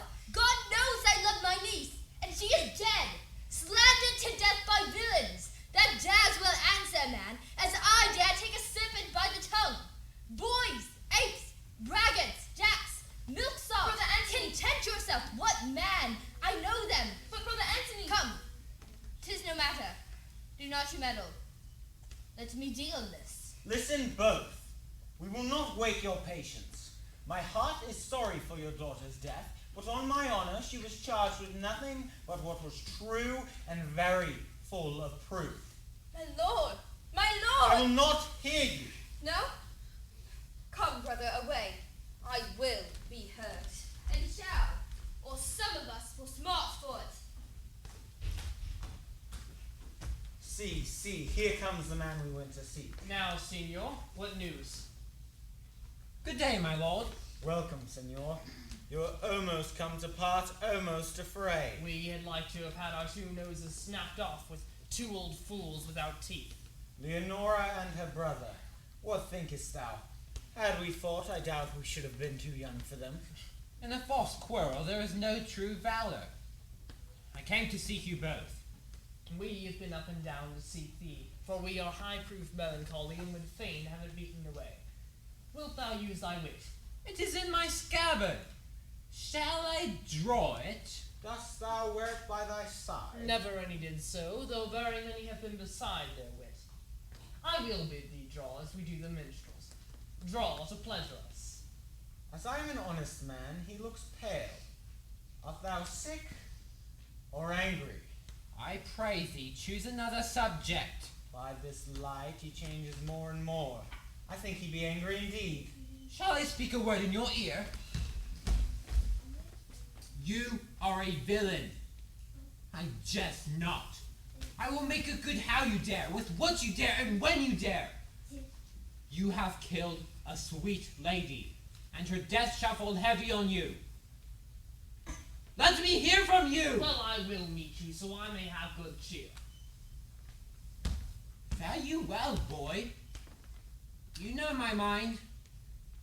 My lord, for your many courtesies I thank you. I must discontinue your company. Your brother the bastard is fled. You have among you killed a sweet and innocent young lady. For my lord Blackbeard there, he and I shall meet, and till then, peace be with him. He is in earnest, In most profound earnest, and I'll warrant you. and hath challenged thee. Most sincerely. But he did not say my brother was fled. Come you, sir. If justice cannot tame you, she shall ne'er weigh more reasons in her balance. Nay, and you be a cursing hypocrite once, you must be looked to. How now? 2 of my brother's men bound brought you one? Hearken after their offence, my lord. Officers, what offense have these men done? Marry, sir, they have committed false report. Moreover, they have spoken untruths. Secondarily, they are slanders. 6th, and lastly, they have belied a lady. Thirdly, they have verified unjust things. And to conclude, they are lying knaves. Masters, who have you offended that you are thus bound to your answer? This learned constable is too cunning to be understood. What's your offense? Sweet prince, let me go no farther to mine answer. Do you hear me, and let this count kill me? I deceived it in your very eyes. What your wisdoms could not discover, these shallow fools have brought to light, who in the night overheard me confessing to this man how Don John, your brother, incensed me to slander the lady Hero. How you were brought into the orchard and saw me court Margaret in Hero's garments. How you disgraced her when you should marry her. My villainy they have upon record, which I'd rather seal with my death than repeat over to my shame. The lady is dead upon mine and my master's false accusation, and briefly, I desire nothing but the reward of a villain. Runs not this speech like iron through your blood? I have drunk poison whilst he uttered it. But did my brother set thee on this? Yea, and pay me richly for the practice of it. Sweet Hero, now thy image doth appear in the rare semblance that I loved at first. Come, bring away the plaintiffs. By this time our sexton hath reformed Countess Leonora of the matter. And masters, do not forget to specify, when time and place shall serve, that I am an ass. Here come Countess Leonora and the sexton too. Which is the villain? Let me see his eyes, that, when I note another man like him, I may avoid him. Which of these is he? If you know your wronger, look on me. Art thou the slave that with thy breath hast killed my innocent child? Yea, even I alone. No, not so, villain. Thou beliest thyself. Here stand a pair of honorable men. A third has fled that had a hand in it. I thank you, princes, for my daughter's death. Record it with your high and worthy deeds. 'Twas bravely done, if you bethink you of it. I know not how to pray your patience, yet I must speak. Choose your revenge yourself. Impose me to what penance your invention can lay upon my sin. Yet sinned I not, but am mistaken. By my soul, nor I. And yet to satisfy this good woman, I would bend under any heavy weight that she'll enjoin to me. I cannot bid you bid my daughter live. That were impossible. But I pray you both, possess the people here how innocent she died. And if your love can labor aught in sad invention, hang her an epitaph upon her tomb and sing it to her bones. Sing it tonight. Tomorrow morning come you to my house, and since you could not be my son-in-law, be yet my nephew. My brother hath a daughter, almost the copy of my child that's dead, and she alone is heir to both of us. Give her the right you should have given her cousin, and so dies my revenge. O Countess, your overkindness doth wring tears from me. I do embrace your offer and dispose for henceforth of poor Claudio. Tomorrow, then, I shall expect your coming. Tonight I take my leave. This naughty man shall face to face be brought to Margaret, who I believe was packed in all this wrong, hired to it by your brother. No! By my soul, she was not, nor knew not what she did when she spoke to me, but always hath been just and virtuous in anything that I do know by her. Moreover, ma'am, which indeed is not under white and black, this plaintiff here, the offender, did call me ass. I thank thee for thy care and honest pains. Your ladyship speaks like a most thankful and reverend youth, and I praise God for you. There's for thy pains. God save the foundation. Go. I discharge thee of thy prisoner, and I thank thee. God give your ladyship. I wish your ladyship well. God restore you to health. I humbly give you leave to depart, and if a merry meeting may be wished, God prohibit it. Come, neighbor. Until tomorrow morning, lords. Farewell. Farewell, my lords. We look for you tomorrow. We will not fail. Tonight I'll mourn with Hero.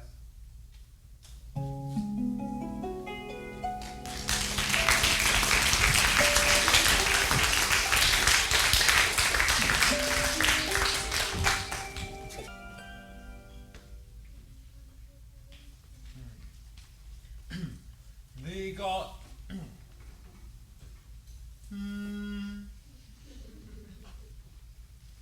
The God of love.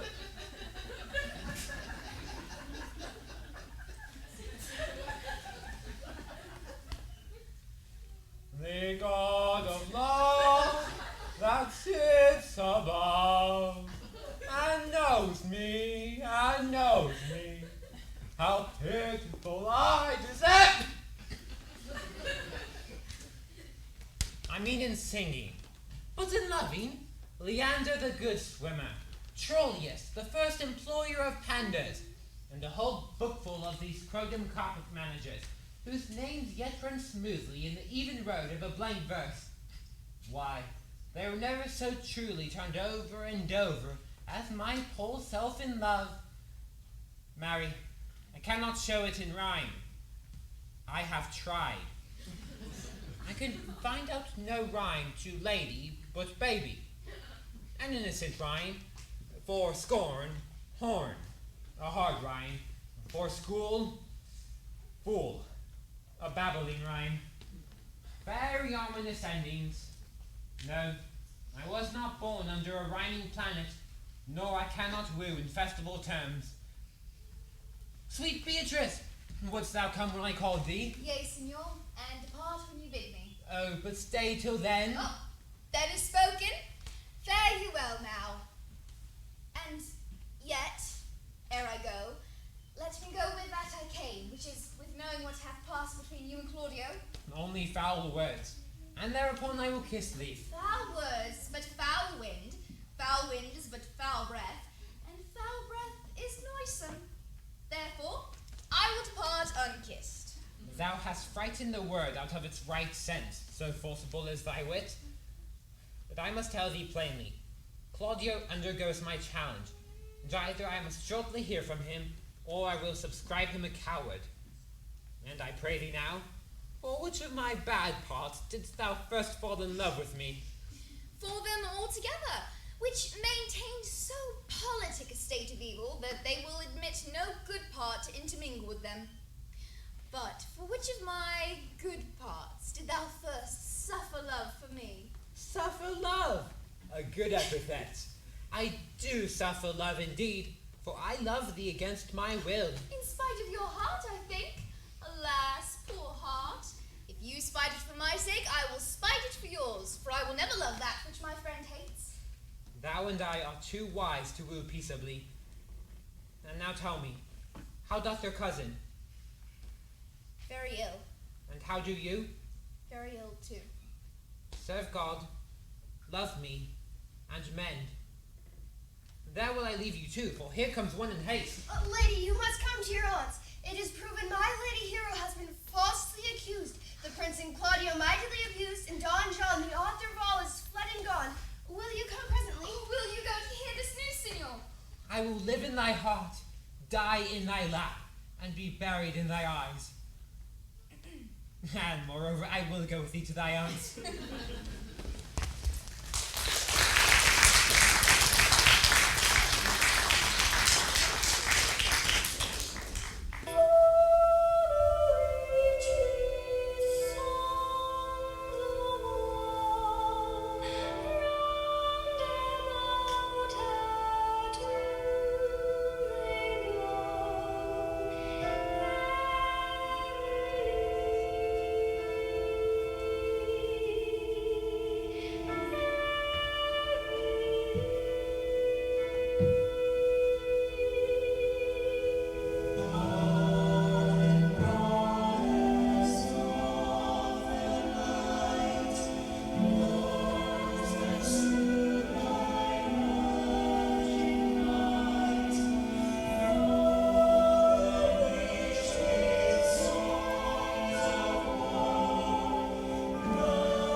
the monument of Leonora?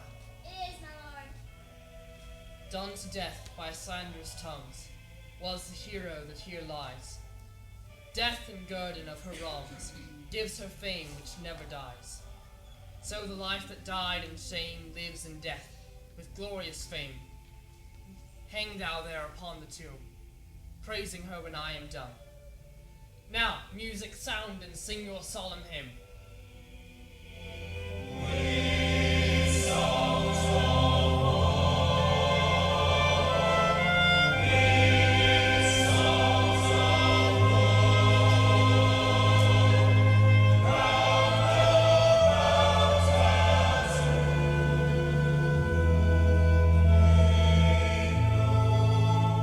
Now unto thy bones good night. Yearly will I do this right.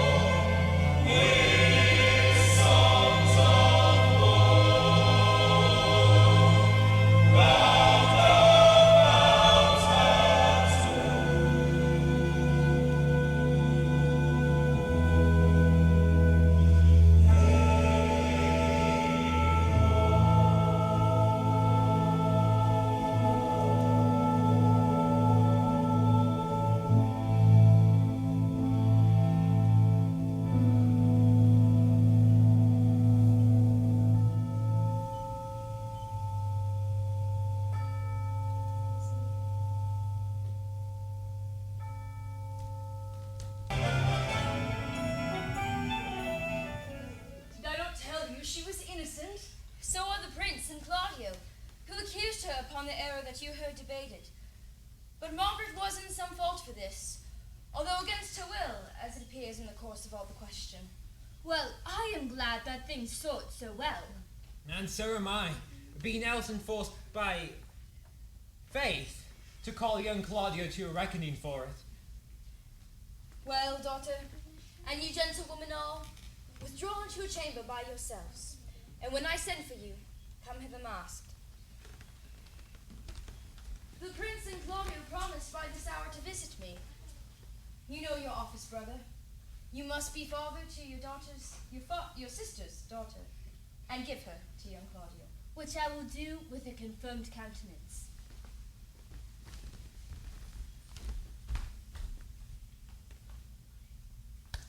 Friar, I must entreat your pains, I think, To do what, signor?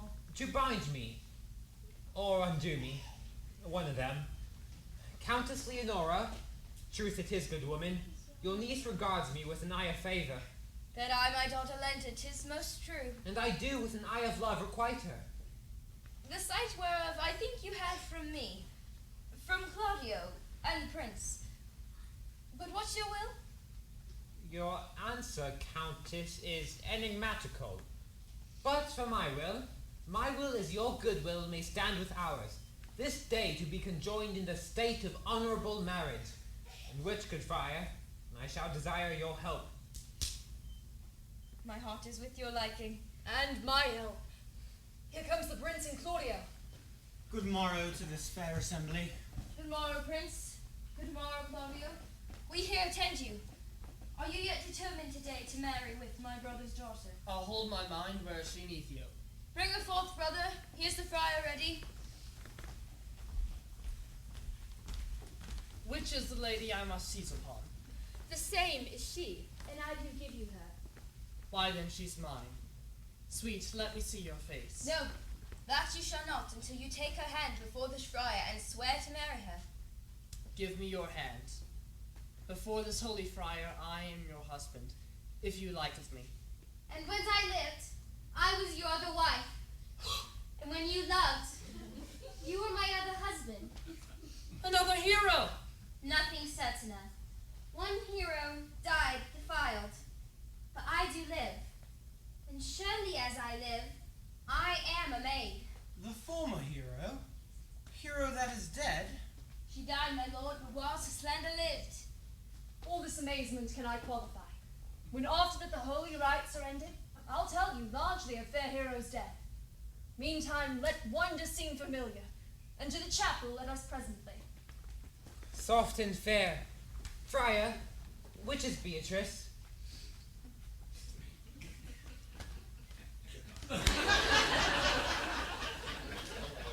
I answer to that name. What is your will? Do not you love me? What? No. No more than reason. Why then your aunt and the prince and Claudio have been deceived. They swore you did. Do not you love me? Troth, no. No more than reason. Well, then my cousin Margaret and Ursula were well deceived, for they did swear you did.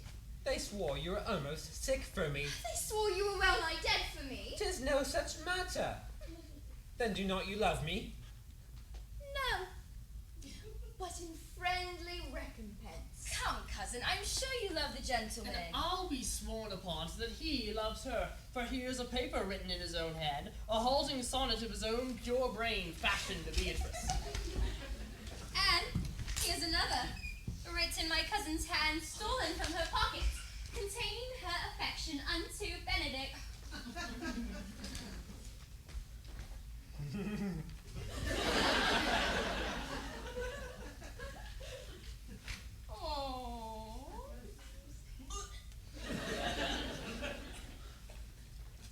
A miracle. Here's our own hearts against our hands. Come, I will have thee. But by this light, I take thee for pity. I would not deny you, but by this good day I yield upon great persuasion, and partly to save your life, for I was told that you were in a consumption. Peace. I will stop your mouth.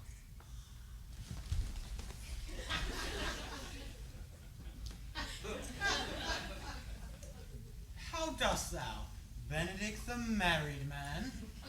I'll tell thee what, Prince. A college of witcrackers cannot flout me out of my humor. In brief, since I do purpose to marry, I will think nothing to any purpose that the world can say against it, and therefore never flout at me for what I have said against it. For man is a giddy thing, and this is my conclusion. For thy part, Claudio, I did think to have beaten thee, but in that thou art like to be my kinsman, live unbruised, and love my cousin. I had well hoped thou wouldst have denied Beatrice, that I might have cudgelled thee out of thy single life to make thee a double dealer, which, out of question, thou wilt be, if my cousin do not look exceedingly narrowly to thee. Come, come. We are friends. Let's have a dance ere we are married, that we may lighten our own hearts and our wives' heels. We'll have dancing afterward. First of my word, therefore play, music. Prince, thou art sad. Get thee a wine. Get thee a wine. My lord, your brother John has taken flight and brought with armed men back here. Think not on him till tomorrow. I'll devise thee brave punishments for him. Strike up, pipers!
introduction. We would also like to extend our platitude to the parents of the actors for their love and support, to the church for letting us use their building, to everyone who built our beautiful set, and to the directors for directing and putting up with our antics. There will be actors in the back with baskets. We are a 501c3 organization. Donations are great. And all donations go towards our next production. If you would like to take pictures with your favorite cast member afterward, we'll be meandering around for a short while. We would love to see you in December for our Christmas play, and we hope you have a great rest of the night, and thank you again for coming.